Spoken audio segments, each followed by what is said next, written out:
Hi, and welcome to the OrgDev podcast. So, who are the real drivers of value in your organizations?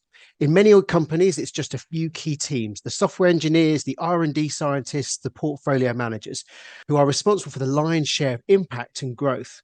These high stakes teams don't just contribute, they're the cornerstone of the organization's success. But how do you ensure that these essential groups are not only supported, but developed to their highest potential? In this episode, we're exploring what it takes to truly optimize the teams that create the most value. How can leaders and consultants and HR teams provide the right environment, resources, and support to help these teams thrive under pressure of carrying the organization's success on their shoulders? To help us explore this fascinating challenge, we're joined by Meir Adler, who's managing partner at Adler Advisory, providing HR, OD, change and transformation consulting services. Now, Meir is a brilliant guest to have on. He has such an extensive career. He's managed over 40 large-scale projects across more than 30 major multinational organizations, from acute interventions to enterprise-wide transformations with traditional and radical methods like zero-based design and agile methods. And Danny and I would love to learn more about zero-based design. As head of organization development for International at Novartis, he led a team within a 27,000 strong person organization spanning 100 geographies, responsible for 55% of Novartis's revenue. Now, Novartis is a fascinating organization with their highly publicized goal of creating an unbossed environment. And they also used to be Ciba Geigy, which kind of rung a bell for me because they're actually one of the main case studies in Edgar Schein's all-time classic book, Organizational Culture and Leadership. So hopefully we'll be able to shine a little bit of a light there. Meir has extensive experience working across various industries, including retail, technology, consumer goods, transport, government departments, banking, gaming, and big pharma, which we're really hoping to tap into today. So thank you so much for joining us, Meir. We're really delighted to have you.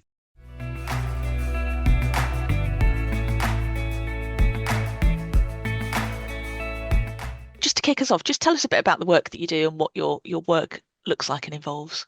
Yeah, so I find myself working across kind of the broad spectrum of org development. And in my head, I know I've listened to quite a few of these podcasts, actually, your own, and often people are defining it in multiple different ways.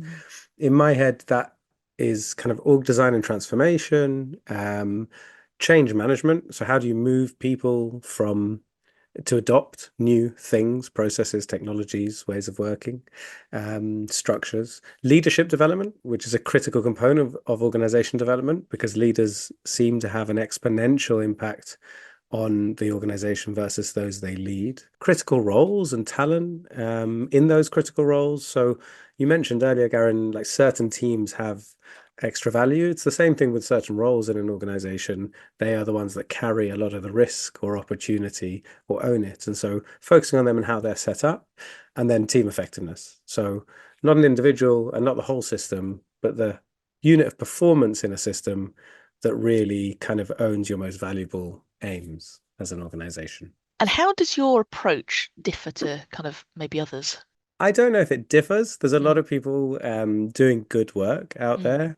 I think when we talk about, for example, team effectiveness, there are many kind of practices out there that talk about that intervene kind of one-off or in workshop style with kind of a qualitative assessment of a situation. You kind of go in, try and fix it and move on, right? And that's less about the people who are intervening, the practitioners, and more about often what people are buying and how they understand it, right? So often people pick up the phone and say, hey, we really need help with a senior leadership team that's struggling. Can you come and do some intervention work, right? Or we've got an offsite and we really want everybody to be much more collaborative than they are today. We can play bingo for the next hour, by the way. Yeah. And can you come and help us kind of lay that out, etc. In the last couple of years, I've had the opportunity to sit within a role, not as a consultant, but as the head of org development in a very large organization that has critical work. And so rather than kind of coming in and out at certain moments, we were able to start looking at the workflow itself and how we can make that workflow more effective. And what was really interesting, which kind of brings me back to why I'm kind of in this work, but what was really interesting about that is a huge part of what was getting in the way of the work was just the humans and the system in which they worked and how it affected them. because whether you're a launch team in a pharmaceutical company or a launch team in a gaming company or a transformation team in the NHS, or which there are many being stood up as we speak, right? Or if you are a project delivery team leading on kind of $20 billion submarine building programs, the first time you meet, you often don't know each other, right? You're a group of experts in different fields. In the world today, we have this amazing breadth of remit in organizations. They're very complex tasks that we're trying to do. To launch something or to build something that complex requires multiple disciplines coming together and working over a long period of time, often with great ambiguity, and breaking new ground, right, in our largest, kind of most successful organizations in the world. And they kind of have to work together. They've never met each other. Bob's getting divorced. Sue hates Jane. Danny has been there for 20 years, super talented, really keen. Garen just joined the company, right? So is really keen and talented, but doesn't know where to go, right? Meir's been there for 20 years, but is a lazy layabout and just doesn't really want to be engaged, right? So that's how you start. It's a group of human beings in a complex organizational system. And rather than coming and intervening once or twice with them to kind of get them going, which is the classic team effectiveness approach, we were able to work with them over time to get them from being a group of random individuals, let's say, in some ways, to being a really high-performing team. And when we talk about high performance in team effectiveness, I talk about increasing the effectiveness of the outcome. So the team is trying to do something, right? And so are they better at doing that? Is that thing done better? And the happiness of the people involved. So if you are a talented team with goodwill and working effectively, you should be happier. You should be more engaged in your work. That should be one of the main drivers. So being able to kind of focus that over the long term and build and learn kind of an approach, not from a top-down assessment or a once-off, but really in real observation with the business and the teams, was quite a unique experience, which changed my perspective on org development quite a lot. Fascinating. And where do you start with that group? So you got that group of disparate individuals coming together. Yeah, Where do you start? So I'm not going to talk only about the work I did in Novartis, and I probably won't name things because I also don't want it to be too closely linked. But where you start is where the team is. So it's funny, right? We come with frameworks, we come with theories, we come with methodologies. People love or hate Lencioni, people love or hate, right? There's a whole load of things that people have different, right? Then we say we need to do some kind of assessment. We're going to do interviews, we're going to do this, we're going to do that. At the end of the day, the team will be at a certain point in their journey.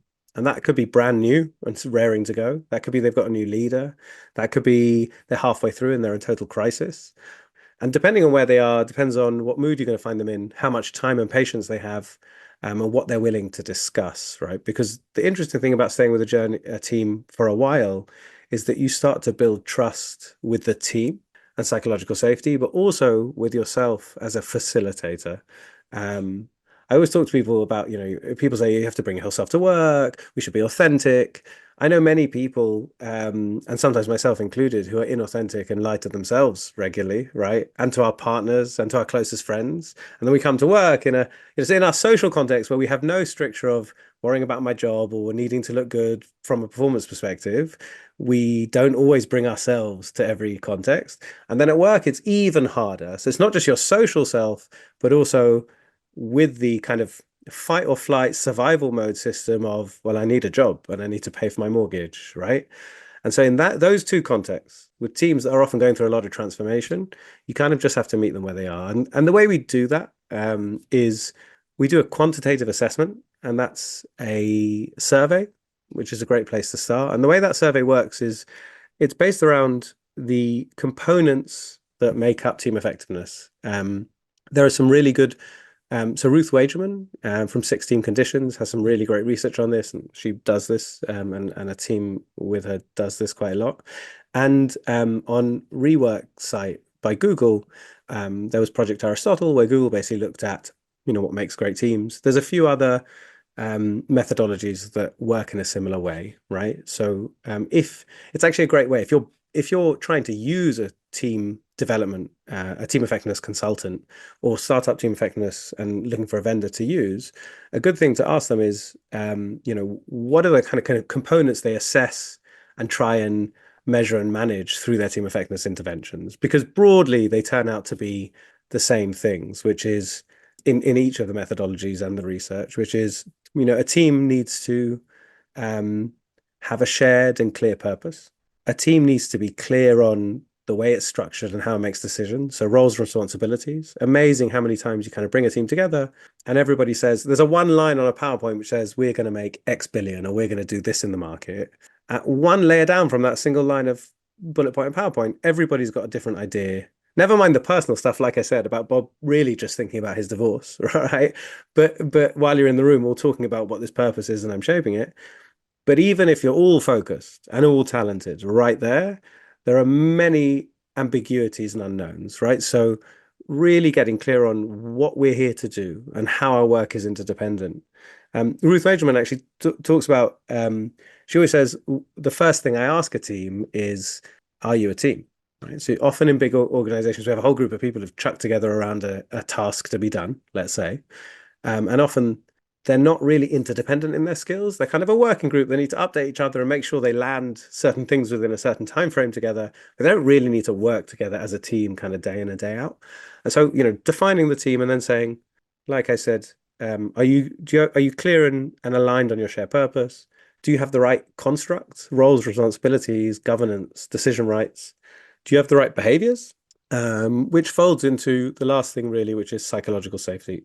Actually, sorry, I missed one thing, which is before you get to that, you also talk about your stakeholders, and the context system in which you're in. So, if you're a team, you can become brilliantly effective at working together, right? You can be really clear. You could be best mates with everybody, and they could all be really talented. But the system in which you work, right? So if you're a launch team at Novartis, for example, there might be 17 leaders on that team that come together, different expertise areas, with people who report to them who do a lot of the work as they go through. But that's only a small handful of people compared to the 27,000 people in your business unit or the 100,000 people in Novartis. I did some work for a Activision Blizzard King, who are now just got bought by Microsoft. It was a similar thing. I was working with their game studios around how to become more innovative. The core of King is 700, or it was at the time, 700 people who work in software development across 3 game studios. Very agile, very innovative, kind of the perfect org development, right? They were already working because that's what they did. The Scrum was their way of life, and so they were already advancing. They had great coaches, but the system in which they got put into, which was 2,000 other people in the organization who worked in a very standard way from the big parent companies that they ended up with, constrained their ability to be effective in their own teams, right? So what happens there is that the team operates in the context, and so you need to take into account the context. So that's one piece. And then finally, out of all of that, if you can get that right, comes psychological safety. And psychological safety is something I've been thinking about and researching a lot recently because, or I'm trying to, and I've started speaking to people about what it feels like. I ask them 3 questions. I say, what does it feel like to be psychologically safe or unsafe? I want to hear from people the experience. I'm really thankful that people are willing to share because it's often quite painful. I've been in that space myself, right? And it's quite a traumatic thing to experience and share. What does it look like? Can you see things that are psychologically safe or not? Consistency of messaging from leaders. That's one thing that comes out, right? Clear roles and responsibilities comes out as something that's needed. These are things you can see. In a psychologically safe environment, these things are clear. In an unsafe environment, they're not, right? And then is there anything you can do to manufacture it? But the reason why I'm so focused on psychological safety in the context of teams is that Stephen Fleming talks about from UCL. He leads the metacognition lab there.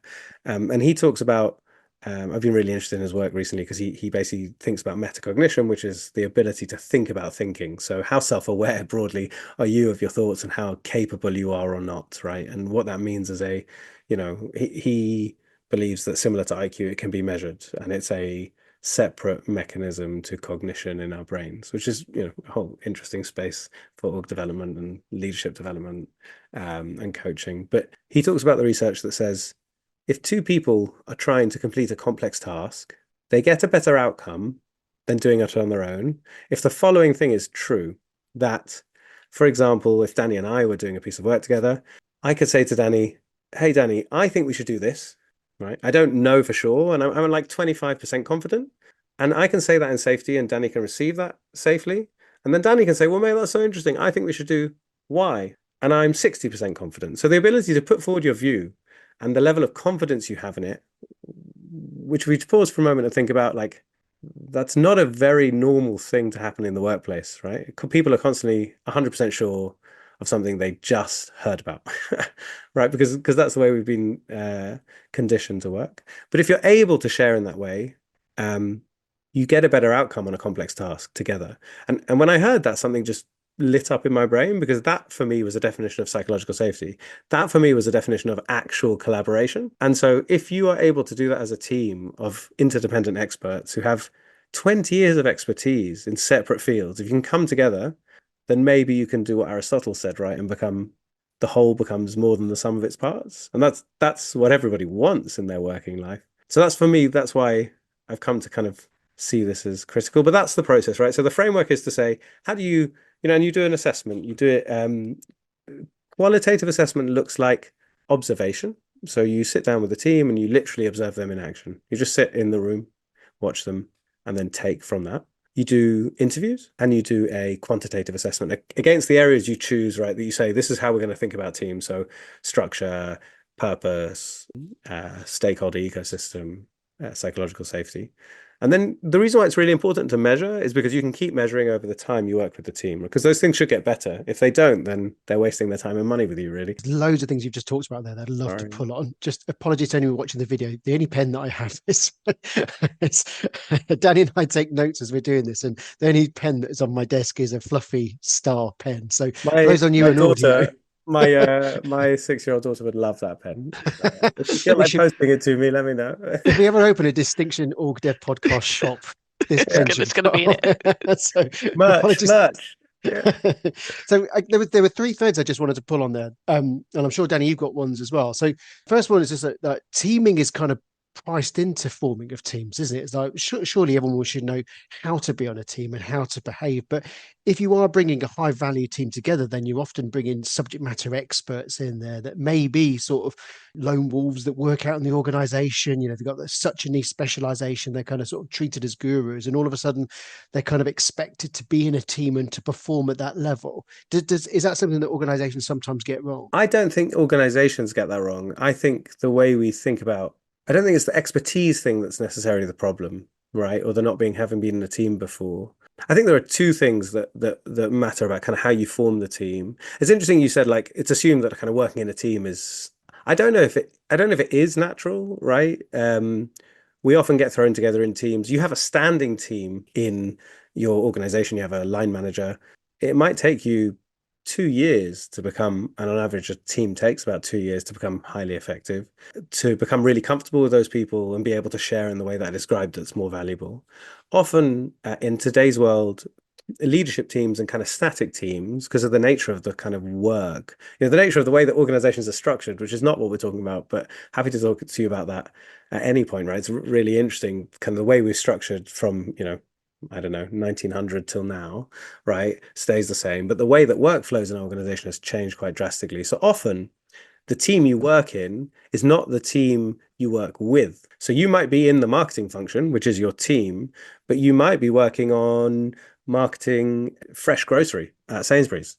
So the people you're actually going to be working with sit in another siloed team, right? So your team is comes together around the work. And I think that people are put in difficult positions because they have a functional home where their performance is managed, and you have a whole structure of thinking and career development, etc., in a team, and then the work is different. So I don't know how natural it is to just be working in teams, right? I think that comes with a whole load of personal personality, social pieces, and then the kind of politics and economy at work.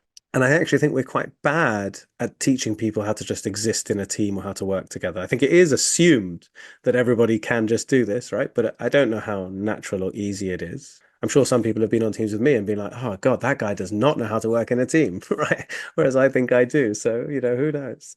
But I think the second thing that's really hard is the nature of the work has changed, the nature of the way the work flows. So you're constantly working with people outside of your function and in other functions, but also in today's VUCA world, and I do this because it's used as like an industry maker to sell change and transformation constantly.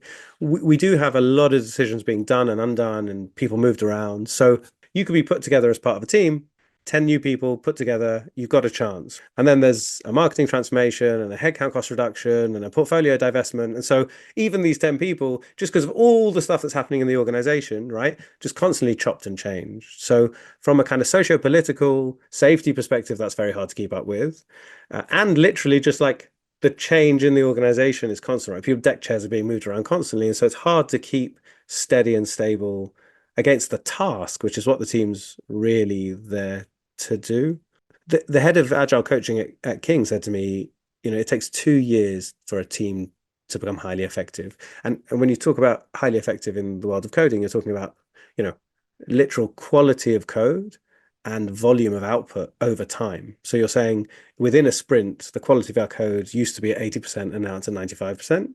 And we used to output 100 lines of code and now we're outputting 200 lines. I'm making these stats up, right? But it's a measure. So they used to measure how long it took peak performance. If you think about the way most teams are put together and organized and changed today, you barely have time to breathe before you're off the team that you were just put on as the number one priority for the company, right?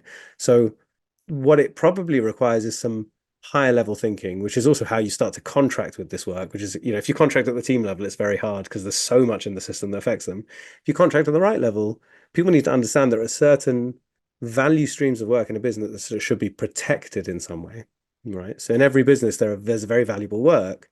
And for that valuable work to be done most effectively, you want teams around it who have stability in their personal relationships in the team and in kind of the way the work is done and their rights and responsibilities in that, so they can get comfortable and expert at it. And if you're constantly transforming and changing, it's almost impossible to do that. So it becomes a question of like, you might need to cut costs, for example, by the end of the year, but how do you protect the growth drivers of your business and think about them differently? It's sort of about holding your nerve, isn't it? And the other question was a really important part, and there's often missed with a lot of sort of team effectiveness development, is about the fact you are in context. And every organization, these teams are performing in different places. And it kind of reminded me, I work with a really well-known insurer. They sort of said their operating model is basically, we collect the premiums and that's obviously what the consumer sees, but the money is made by the traders. So we take the money from the premiums, and this very small group of 100 people, they're the ones that make the billions. And so this team, and so the HR people were like, if you're going to work with them, if you're going to take them offline, then they better be damn good. And you need to really compel them. So there's a whole little culture around them, isn't there, as well? And I guess some organizations appreciate that this is the high value creation team. Other organizations may not see that they're the high value creation team and keep messing with them and prodding them and all kinds of stuff as well. How important is it for an organization to work well and provide a healthy context for these teams to do their best work? I mean, it's critical, I say. So if there's I'm going to try and find his name very quickly. Timothy Galloway, who was a tennis coach, wrote a book about high performance, and somebody else I worked with used to use this in kind of presentations to get people to think about what performance really is, and I use it with abandon as well because I really like it as a definition. But he talks about performance equals potential minus interference. So if you think about from an OrgDev perspective, potential is the talent you have. It's a critical question, right? You could do all of the team effectiveness work in the perfect context, but if you have the wrong talent, you're going to be only as effective as they can be. So one, you've got the right talent and you've put the right investment behind it. So, if they need 50 million or 1 million or 200 million, then you've given them the right amount of money. So let's say we've got that. It's the potential. That is a few hundred people building a new game with Microsoft, or a small, you take the NHS as a great example, there will be hundreds, if not thousands of people, I'm sure, that Wes Streeting is putting on the transformation of the NHS as we speak, right? If they're not on it already, and it will grow and build, and there'll be loads of phenomenal people doing phenomenal work. on the flip side, there's 500,000 to 2 million people, depending on how you look at it, and vendors, etc., who are doing things the way they've always been done, right? And moving to the slowest common denominator. And so that is all interference, right? There are so many agendas and so many things to be done. There's no large organization in the world today of any kind, profit or not profit, who only has one thing they're trying to achieve, right? One objective. A CEO would be laughed off stage. He has to have like 3 to 6, even though we want them to prioritize. She's like, no, they're all high value, they're all high importance, they're all high urgency. I will not be back down from it, right? Because you need to have multiple planks to a strategy because you don't necessarily know what's going to come and how it's going to work. It's fair. But what that means in organizations is you have a whole heft. The dog, the weight of the dog is wagging the tail, I suppose, which sounds like the right thing to be doing. But actually here, especially with innovation, you want the tail to do the wagging. You want the tail to be that thing of value needs to be more important than the system. So I think it's really important that they're set up to succeed quite desperately. It's really interesting in some organizations. So Supercell, Supercell, which is in 2019 was the largest mobile gaming company, and in 2023, I don't think was in the top 10. The CEO has written a lot about it. You can read it. It's a great website. They talk about us and their culture. But they've made a decision that their managed games, their live games, which is how they kind of keep their revenue going, are going to be managed in one way.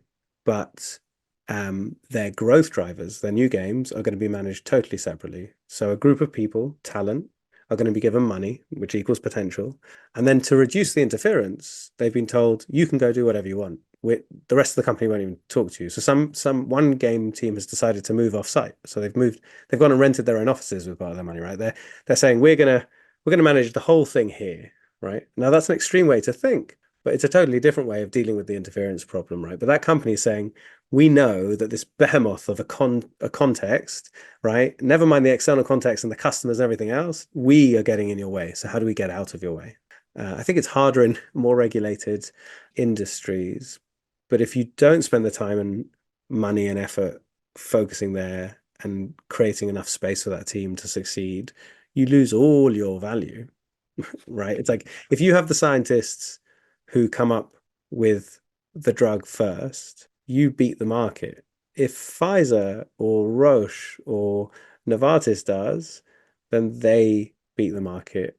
And so a part of that will be the people that you get in to do that work, and the teams you put them in and how they work together. A huge part of that will be the ecosystem in which they operate. What was your journey into OD? When we first met, obviously we had a quick look at your LinkedIn profile, and it's a fascinating study and lots of interesting context that you've worked in, isn't it? I fell into this. I don't have any training in it. Well, I should say I have training in it, but I don't have education in it. There was a friend of mine who was a manager at Accenture. I came out of university and I didn't know what I was going to do with my life. I still don't really.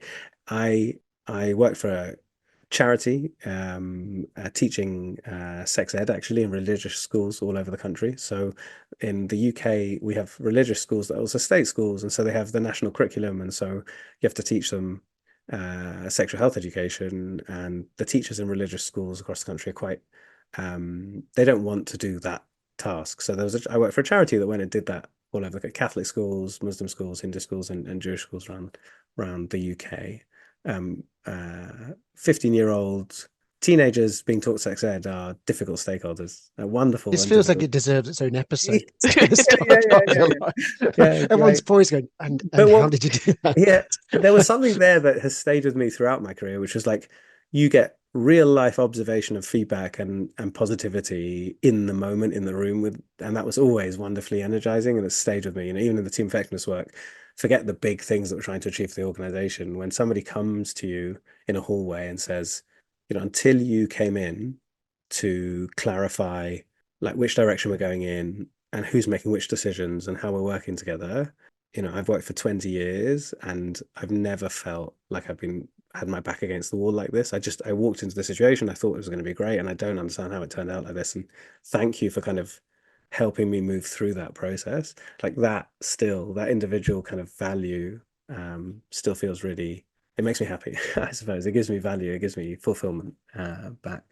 But And I worked for a commercial art gallery and a startup. And then literally over a weekend, I was sitting with my friend and she was like, I'm a manager and I'm running a new assessment center for Accenture to join on their grad scheme. We've got some spaces free. You don't really know what you're doing with your life. Do you want to join us? And I did. And I was there for 3 days. And on Monday, they called me and they were like, you've got a job on our grad scheme. And I was really keen and excited Accenture consulting analyst. And then I just simply, through my journey through Accenture, Deloitte, and KPMG, I stayed in this space of people. I fell into it, right? It was like my first project I got given was in L&D consulting, and then I stayed in the people and organization consulting space, and always was doing kind of organization design, change management, operating model transformation, and found that I had a knack for it.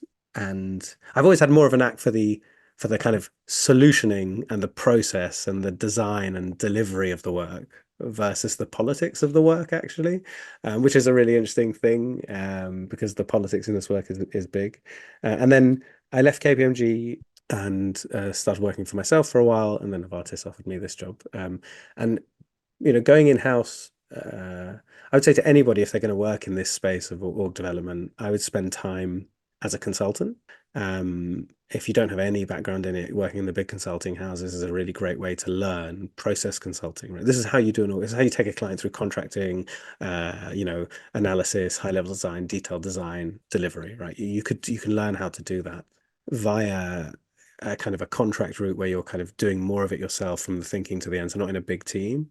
But then spending time in-house has fundamentally changed my understanding and belief set in org development. So that for me, the last kind of 4.5 years, Novartis has been a wonderful learning experience to see kind of how does all of that theory and methodology and process land for real in an organization that you sit in for a while, right? So there were things I did on day one when I joined Novartis, and 3 years later, I look back at it and like, I would never do that thing the same way again, right? This is me. I'm talking about my personal work and output, right? Because I didn't understand context. And context is hard to get when you're not in the organization for long enough. Because a lot, Garen, a lot of what great talent does is whatever context they put in, they find a way to kind of work through it because it's so hard to manage context, right? It's changing all the time. You're saying earlier, like, it's really hard to manage and keep managed. Often these big programs and kind of lines of work are multi-year. So the context is changing, every 6 to 12 months. So great talent learns how to navigate it. And the only way you can learn how to navigate context in reality is by sitting in it for a while. We have a lot of people that watch this that are either just at the beginning of their career or just looking as an option. What can people that work internally take from consultants and vice versa? What can consultants take from those that work inside to be better practitioners? That's a great question. What can people internally take from consultants? Contracting, structure, process, logic. I don't want to be rude in any way. I'm just talking about the things that consultants are good at, right? And I think that we could learn internally. Like I said, I have no education in this. I've done 15 years of this work day in and day out, right? For my sins, I wake up sometimes thinking about it. I don't know why. Sometimes wish I had done something, that everybody else thought was more interesting. I'm like reading a book in bed about the history of human resources development. My wife is like, "You're the most boring man I know." It's like, what's wrong with you? Like, So I don't know, but when you say logic, is it like the objectivity of being the external person? The objectivity and the flow, right? So what do I mean? So when you think about when you think about contracting, just to start with that, internally we're horrific at contracting. So a leader calls you up and says, "I need this thing done tomorrow," right? And a Deloitte partner would say, "Absolutely. Here's how I'm going to do it. This is what I'm going to do for you in that time period. This is how much it's going to cost. This is the resource I need, etc." McKinsey partners the same, right? Contracting is really important for the person doing the work because they get clear on what's expected of them, required of them, how they're going to have to act, and what they're going to have to do. But even more importantly, when you're internal, most of the time that leaders or work comes your way, it's badly defined. It's very sloppily defined. We need to do X by Y. Do we even have a definition of X? We need to become customer centric in the next 6 months. Well, I mean, literally, literally, right? There be dragons with a, Yeah, a phrase exactly. like that, isn't it? Oh my gosh. Exactly. So contracting is about getting definition on the thing you're trying to achieve. Otherwise, you've got no hope in a complex system. So that's and consultants are great at that because it's about how much they make and whether they make their margin or they lose their margin. So they've got to be good at contracting. So that process, that strategic process of contracting, where you're really defining the job to be done, is critical. And in the same way, when it comes to logic and the process consulting of, the idea is that we have to make a change. We have to transform. And there's a way to do that. We have to restructure, whether it's for cost or for innovation, right? Let's say. Now, it may be that it's a hard thing to do and you don't get it right. But the reason why we run a process is because we increase the chance of success, right? We're making it more objective, we're making it standard, we're making sure that we don't let anything fall through the cracks, right? So often in-house, we say, oh, let's just skip that bit. The leaders don't want, they already know the answers or whatever it is, right? Let's move on. Let's jump to, I want to make talent decisions for the top tiers of the organization, if think about organization design. And you're like, we haven't even started with design principles, so we don't even know who's going to have jobs. I mean, but the people putting people in jobs already seem to know, right? So the whole idea of process is that it basically it creates a vessel, an objective vessel for all the inputs to be gathered, and then some design thinking to be done and outputs to be created, right? So it increases your chances of success of getting it right. That's the way I always think about process consulting. And so what I would take again is like strength in that internally. And then logic is like, a consultant. I once had a senior partner when I was in consulting. He said to me, Meir, not all the numbers need to work, but the numbers in this deck need to add up. Right, which I always thought was funny. It's like, but actually, you can't turn up to a client with an illogical thought process, right? Because they'll quiz you. They're paying you a lot of money. They'll say, well, what do you mean by that? Why are you saying that would work? Explain to me sometimes they'll go to theory, sometimes they'll tell you your boxes aren't aligned, and sometimes they'll be like, I've never observed this to work at all, right? So that you have to present a logical. You've got to go from data to potential assumptions, to hypotheses, right? To outputs. You can't just jump to an answer or take, internally it's much easier to fall to like what we call the hippo problem, right? Which is the highest paid person's opinion in the room. Well, but that's not logical. And the interesting thing is when you come to change management, you're standing in front of 20,000 people and telling them about this whole big thing that you've designed and changed, right? Without objectivity and without process, they don't believe you. Surprise, surprise, right? Because they're like, well, I can see that those things. I know you're putting them on the slide together on the left-hand side with some nice arrows and the right-hand side, but I know I work in this business. I know that's not true, right? So we need to become stronger at that, I think, internally. And I think consultants can learn internally. I just talk about the lesson I learned. The lesson I learned when I moved from consulting to kind of working in a business was I probably hadn't done anything until that point in my career. And doing something real is very, very different from developing a design or a PowerPoint, especially when it comes to people. Right? It's different. You could literally take, I mean, this has never happened, but you could be a technology architect and you could develop an architecture on a design software platform or a PowerPoint, and then you could present it, and that thing could be implemented in real life. You literally, the company could take your PowerPoint and make it into the real life architecture, right? So it's like an architect. When we had an architect do our house, the 250-page PDF, and the builder obviously came and did their craft, but they followed the architect's rules. I've never seen an organization design chart or an org development chart or a change management plan or a strategic workforce plan that becomes real in that way, in kind of such a binary way, right? We say, well, where should we put the light switches? Well, no, it's all measured out already. It's this many millimeters from the floor and this many millimeters from the side of the wall, right? You're dealing with complex changing systems, human beings. All the people that you wanted to have X with, right, have decided to leave and go to competitors. If you think about like after COVID, AstraZeneca lost a huge amount of its scientists of no choice, but because they felt that they hadn't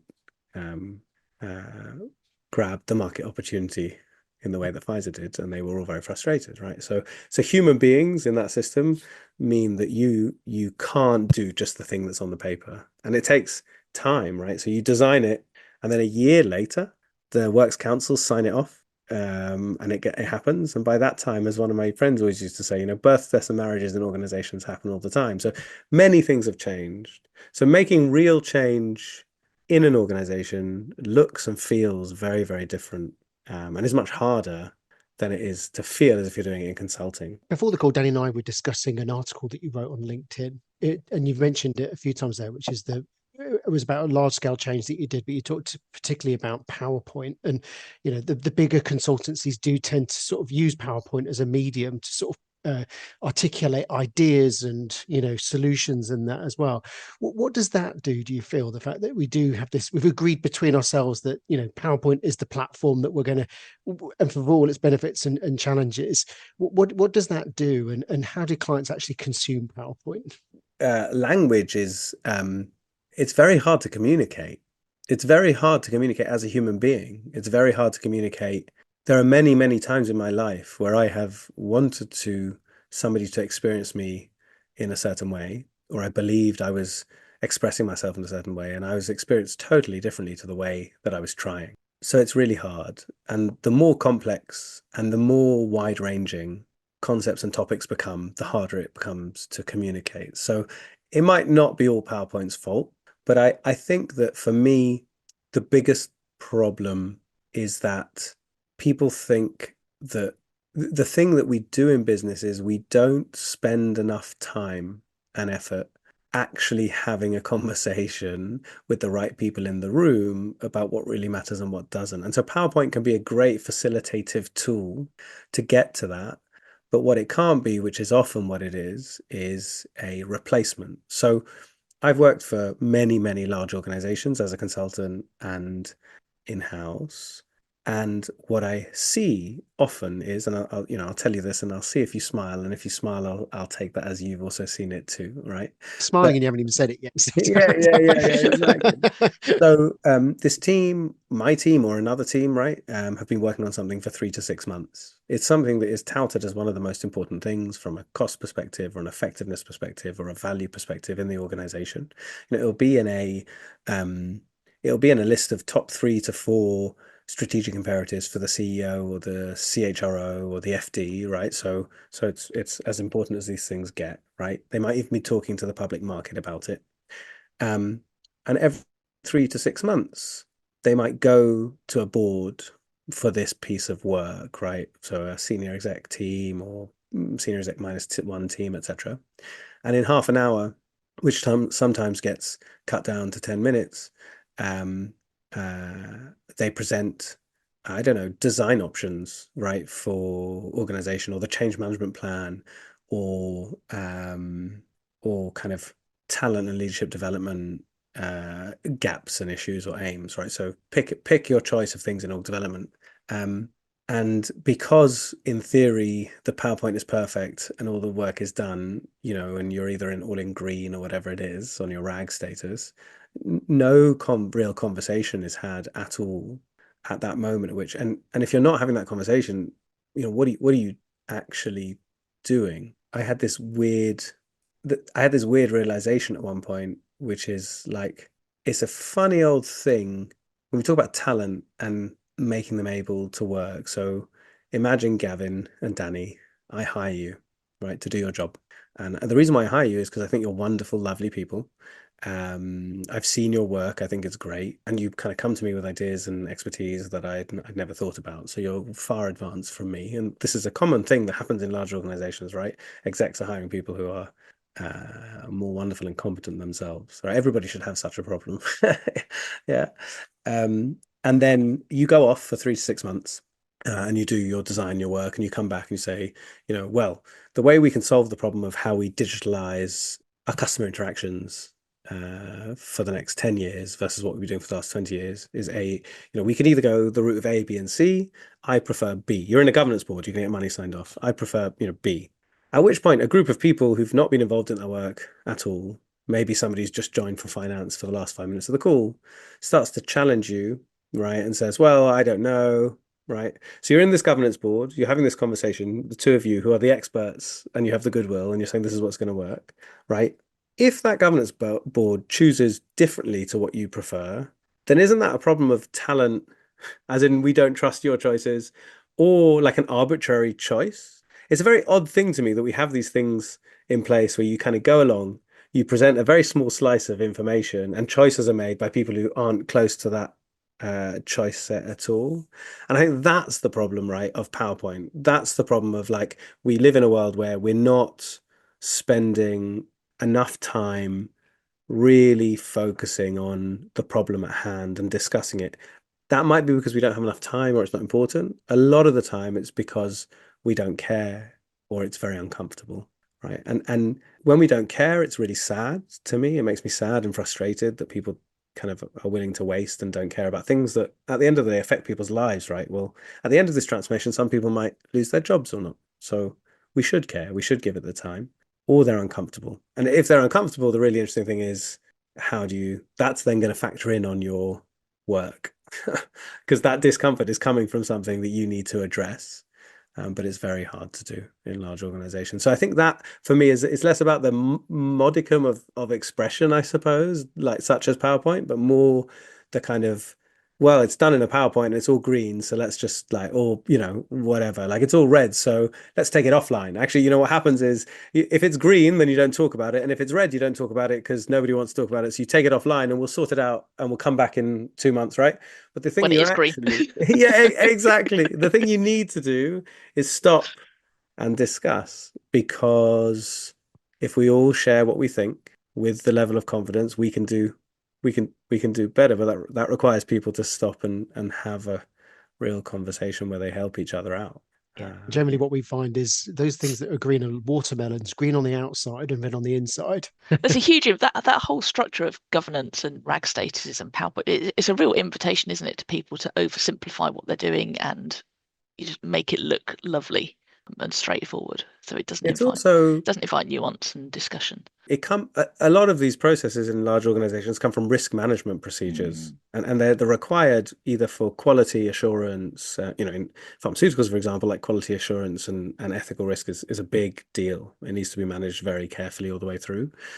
But we apply the same kind of governance to everything, right? Whether it's like people's expenses sometimes end up in these massive governance meetings. Like you hear these stories all the time. Everything above £200, the CEO has to sign off or something crazy, right? To innovation, right? Which fundamentally like dies in a hierarchical governance flow. Yeah, it's funny. We don't have nuance. Which may come from the lack of conversation we're actually having, right? It's like there's no discourse. It's just you're either doing it and you're doing it well, or like you're scared because you're worried about your job, right? So the only choice you have is do it well. I once sat with a leadership team and we were talking about the change management plan for a whole transformation that had just been done and new processes and structures and everything else. And it's a very senior leadership team. And they said to me, one of them said, well, what we really need to do is kind of work on our culture. We need to kind of move from this culture of fear. We need to move to psychological safety. People need to stop thinking that if they fail, failure needs to be a positive thing. If they fail, they're not going to get fired. All the right things, right? I've just said in a very small, very few words, what people say on stage, we're a great place to work, this is the kind of culture we are, etc. Right?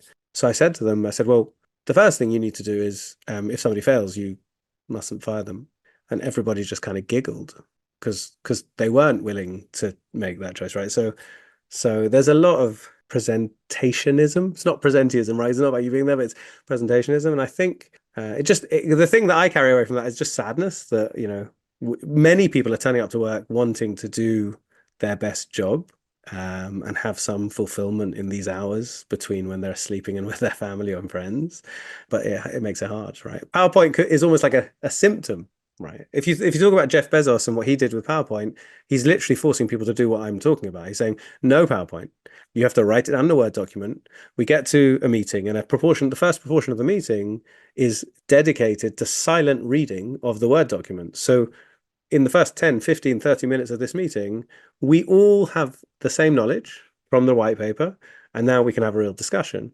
So, it's kind of really pushing people to discourse. When you think about the field of org development, org design, what's really interesting you? What's really sparking your interest at the moment? There's one thing from a field perspective, both in HR and OD that I'm really interested in, which is like moving us towards more of a discipline. So like, I was hooked on this from this history book about HR. The Greeks had this concept of episteme, which is like things we know to be intellectually true. So what we could call science and facts, right? And then techne, which is like, what is the craft? How do you bring that to life? So you might know about the way marble works, but then how do you craft it into a beautiful, Michelangelo's David is the different things, and really advancing that field. And one of the things that I've spent a lot of time reading about, inspired by many other people, is kind of, evolutionary psychology, behavioral genetics, personality psychology, like new burgeoning fields. It's amazing, actually. AI has sped up the field of behavioral genetics massively, because we're able to basically do genomic testing at a much cheaper and much faster rate than we ever were before, on much bigger data, because AI can do that stuff really well. So there's many more studies coming out about the relationship between behaviors, personality, and genetics, and what we know and what we don't know. And the reason why I'm interested in that is because the field of HR and OD, from 1920/1950 till now, are based upon paradigms of psychology that are themselves being rewritten by these new paradigms that are requiring them to have a different, level of rigor and scientific robustness. Right? It's no longer good enough to just observe a group of people and say, I think that all of them are anxious because of X, right? You now need to do a study where you're doing that, but with, identical twins, separated at birth and together, and fraternal twins, right? You've got to be able to show that you're disassociating the cause and the effect, right, versus just observing some sort of correlation. And so the question for me of how all of that tracks into our practice in HR, which is from the 1950s to now, based on a certain set of belief systems, right, and psychology, both in kind of human and adult development and in the way organizations work, even though they've changed drastically in every other field, right, apart from ours. I think that's really interesting to me at the moment. And the second thing is this team effectiveness thing. I can't get away from it, because what I've come to see is that I think leaders are really important, but you often have to make do with what you've got, because they're the ones contracting you in, or there you don't have choice. And second of all, I'm not 100% sure how easy it is for people or human beings to change, right? I mean, we have a long conversation about that. It's probably an important conversation to have in HR and OD and talent, but I don't know how easy it is. So I don't know how many levers you have to pull in the leadership space. When you think about the whole system, which is what I've done for 15 years, how do we redesign a whole enterprise to be more efficient, more effective, customer centric, agile, pick the buzzword? I haven't seen that be successful yet. I have seen a couple of organizations be successful in one way, which is, I was working at Tesco as a consultant when Dave Lewis came in after they just overstated their profits by 50%. There was a massive overhaul. They were doing really badly. And similar to what is happening at Bayer now, the whole organization was just hit with a sledgehammer. So the problem that needed to be fixed was the thing we have now is not fit for purpose. So decalcify it, smash it, just start again, make drastic change, and that would be better than what we have now. But when it's like targeted or acute or strategic, right, harder to see that pull through. And the reason why, and what I've come to think about, whether I believe it yet or not, is in a large organization, whether you're a corporate with 100,000 people across 100 markets, or a charity, or the civil service, or in any public service in any country, you are a very large, unwieldy thing, organization, right? A socio-economic political construct which has humans working in it, operating in a very wide, uncertain context. And so you just have to assume a certain level of ineffectiveness, right?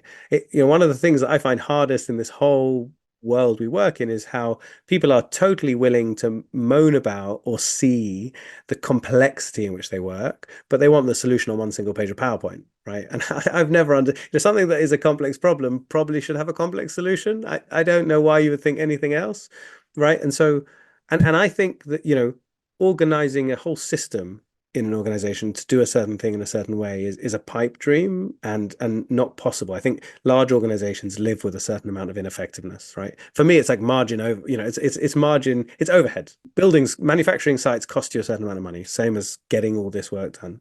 So then the question is, where can you add value? Because leaders is tough to like lever. There's some really good work you can do there. And at an organizational level, there's some really good work you can do there, but it's very hard to focus it acutely on what matters. Well, the winning place to go then is teams, because there's going to be a team between that whole context and that individual leader that is actually accountable for delivering a lot of your value, right? Pareto's curve would tell you that, which is, 20% of your 80% of your value is created by 20% of your work. So you could do a quite simple analysis in every organization and say, well, which teams are most important? So I've just been working in pharmaceuticals. I've worked in pharmaceuticals beforehand. In pharmaceuticals, the pipeline is really important. The pipeline is fed by three teams: science innovation teams, M&A teams, and drug development teams who take it through kind of to sign off. And then how you commercialize is really important, and that's launch teams and sales teams. There are many other teams that are critical, deeply expert, massively valuable, really important in Novartis: supply chain, ethics, risk, compliance, quality, all these things. They are not the things that they're not the teams that generate value. They're not differentiators. They're things that you would buy or commoditize. And in every company or every type of work, there's value. And so rather than trying to go for the whole system, right?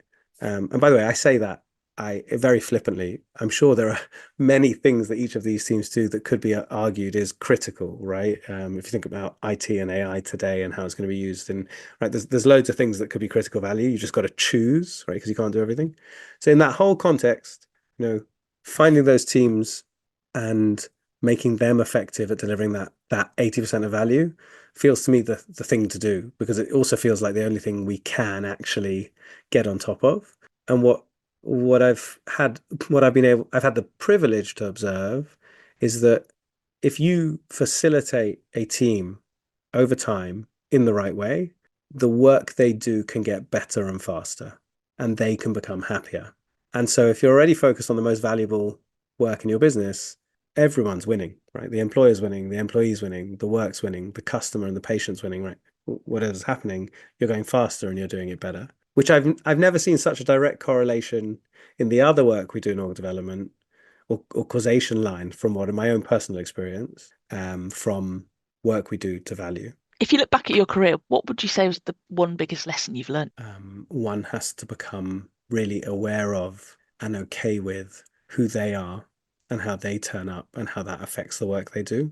And I think, one of the things I learned from some really great coaches and mentors over the time of my career is that, who you are and the way you turn up as a consultant in these human systems is in itself a environmental variable that you need to be aware of and learn to be aware of, and learn how to adapt and balance, or just become okay with what that means. And the reason why that was really important for me is that it started to make me have empathy with other people who are going through this process, right? It's very easy to start to come in, okay, we're going through the process. Yeah, we've got to take 10% of the headcount out, or we've got to do this massive change that nobody in Germany really wants because their process is already better, or whatever it is, the personal situations in the team. And we just kind of pretend that the work we do and the process we're running can just work, ignoring all of that. And if you remember that you're a human turning up in this way, then people mourn, don't they? They lose colleagues they've worked with for years. They've forged strong bonds, done late nights,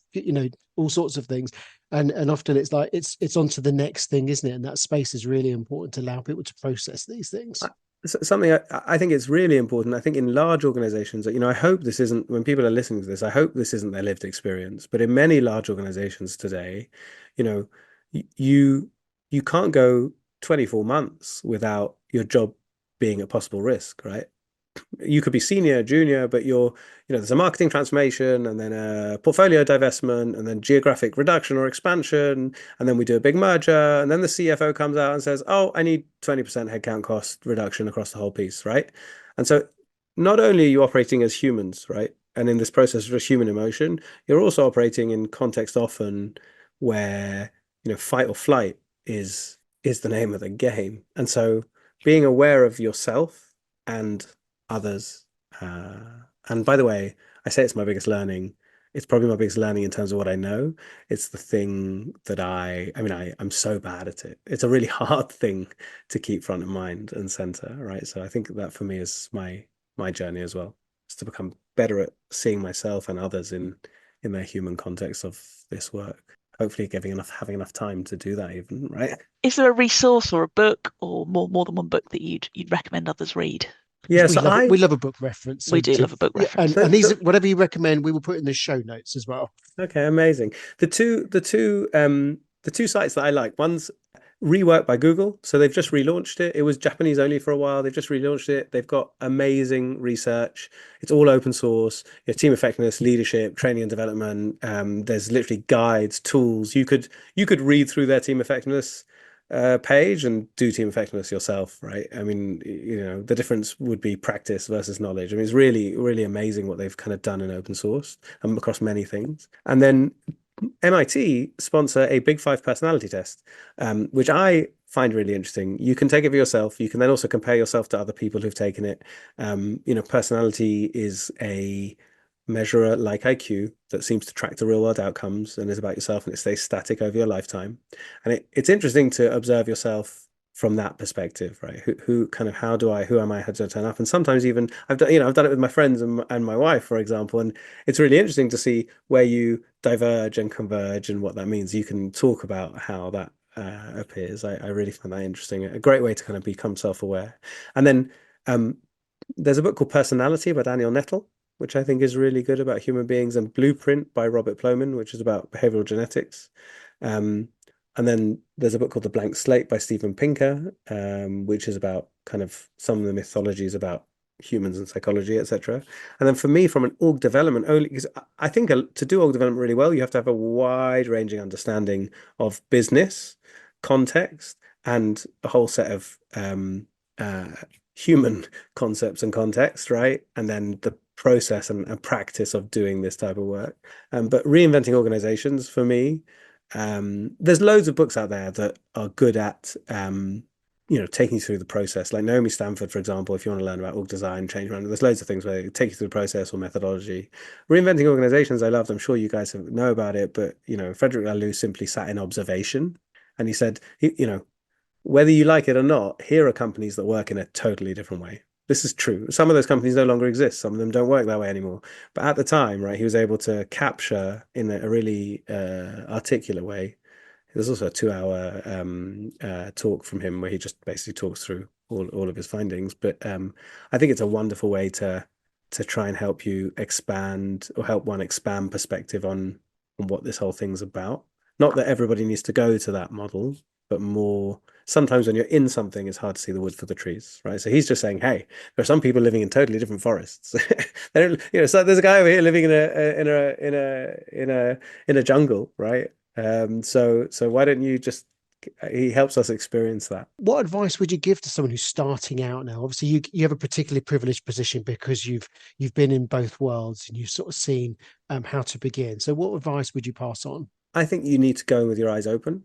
I think what is taught is far today in most schools, universities. So wherever you're kind of your way into OD, often it will be through some kind of academic process. And I think what is taught is a far cry from what is practiced.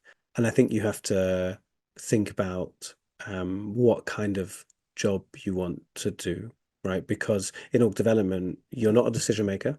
You're always a facilitator, right? And you're rarely going to be able to see the direct outcome. There's a great book called The Pleasures and Sorrows of Work by Alain de Botton, where he just goes through different people's lives. He tries to understand what makes us happy or not. And he lands on what is actually, funnily enough, through his observation, quite well researched, which is what makes a good job. And he talks about an autonomy, complexity, and meaning, right? Autonomy is you make decisions, you do the things.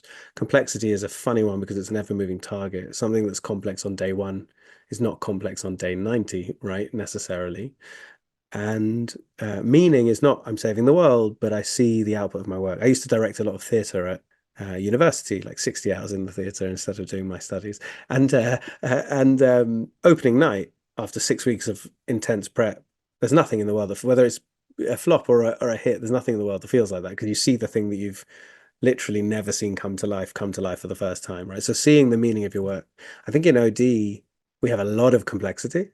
I think autonomy is an interesting one because you are always facilitating others. And so I think you need to find a place where you can find that autonomy in kind of how you work. And meaning is also tough, right? Because we're working with such complex things, from kind of human, social, political, emotional interactions to complex organizations and ecosystems, that, seeing the impact of your work sometimes is there and it's wonderful, and other times it's quite ephemeral. So I think it takes I'd almost like try it out as much as possible, and then if you feel you have a love for it or a knack for it, then you can kind of grab it with both hands. But I think there are so many people, by the way, doing org development that just haven't been told or haven't realized that that's what they're doing. Leaders, individuals, teams. I'm not talking about people in even HR. Like all the stuff we talk about, like making teams effective, I'm sure there are millions of people all over the world who are constantly thinking about and trying to do that in different ways.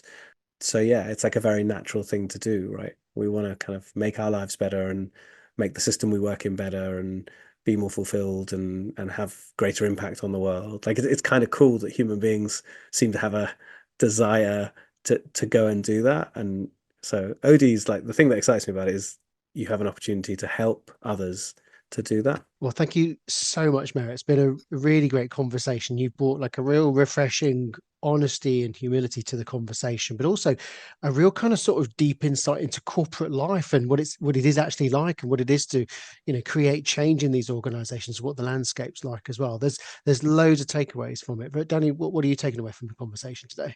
As usual in the conversation, so many things. I think creating space for conversation around PowerPoints and so important. If we could do that, then we're doing massive things. I think the team as a unit of kind of interest. I love what you said about, it takes two years for a team to become highly effective. But how often do we allow a team that stability? We don't protect them. So protecting kind of our high value teams and enable them to be highly effective. Brilliant. You've stolen some of mine, but there's just a really good reminder as well of it is the team you work in is not the team you work with. And I think that's really forgotten. And, when you start to operate across borders and it's different professional identities coming together, trying to complete one task, which is really useful. I loved what you were sort of saying in terms of what do consultants learn from internal and vice versa as well. And that for internal, how badly the commissions land on your desk. And because of that power differential, we don't necessarily push back and say, what on earth do you mean by customer centric? And that would create reduce a lot of waste as well. And again, the PowerPoint thing is really important. We've all agreed that is the medium we're going to use, but it's become the thing. Whereas, it's the thing that creates the structure for us to have the good conversations as well. So it's been brilliant. Meir, you've said loads of interesting things, and you share a lot on social media. If people want to follow your work, follow your thinking, or reach out to you or understand more about your consultancy services that you provide, what's the best way for people to reach out to you? You can just connect with me on LinkedIn and connect and follow. And if anybody ever wants to talk, I'm super interested. I'm actually finding that I'm learning a huge amount from the community in which we work in, and simply by every conversation I have, I come away being like alight with energy of like things that people have said that have made ideas arise in my brain, and everybody's got so many different experiences. So I'm super keen to see all the stuff I talk about and work in. I'm super keen for people to reach out if they have places and spaces where they think stuff is being done really well and I can observe it and learn from it. And if people need help, then as well. Well, thank you so much, Meir. We've really enjoyed the conversation, and it's definitely an angle that we haven't looked at yet. So I know that our viewers will get loads of value from it too. If you are watching this, please feel free to hit the like button because the Google algorithm loves that kind of thing. And also feel free to do it, yes, please. And feel free to reach out and share it with others as well that you think might benefit from it too. We get these podcasts out regularly. You can listen to us on Spotify and all the normal channels, and also YouTube as well. But if you've enjoyed it, please subscribe. And we'd love to hear your comments as well. So if you've agreed with what Meir's shared today, if you want to let us know what you think of the resources that he shared, then please drop us a comment too. But thank you again for tuning in. But most important, thank you so much, Meir. It's been a really great conversation and a really great way to end our Friday as well. So thank you. Thank you. Really, thank you for having me. It's been wonderful. Pleasure.